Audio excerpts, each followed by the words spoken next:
বিষয়টা এমন নয় যে আমার ফুল পছন্দ নয়, আমারও ফুল পছন্দ।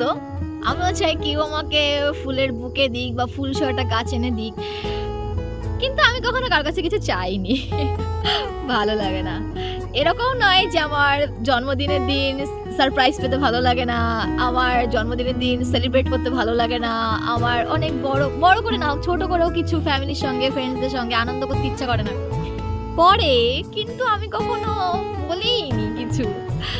এরকম নয় যে আমার ডেটে যেতে ইচ্ছা করে না, ঘুরতে যেতে ভালো লাগে না, করে অনেক কিছু ইচ্ছা করে, কিন্তু বলিনি।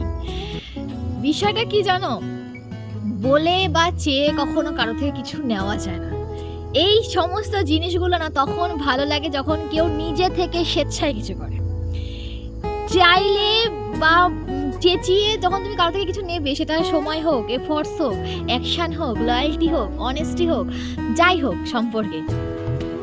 বন্ধুত্বের মধ্যে এই যে কেন সব বন্ধুরা আমাকে ছেড়ে চলে যায়, আমাকে কখনো নিয়ে যায় না, কখনো বলে না চল ঘুরে আসি, ওরা ওদের মতন করে যায়। পরে ছবি দেখি সোশ্যাল মিডিয়ায়, আমার বলিনি, আমার খারাপ লাগে, বলার ওই অধিকারের জায়গাটাই নেই। আর কাছের মানুষকে কি কখনো থরি বলতে হয়, আর কাছের মানুষ থরি কখনো ফেলে রেখে চলে যায়, যায় না।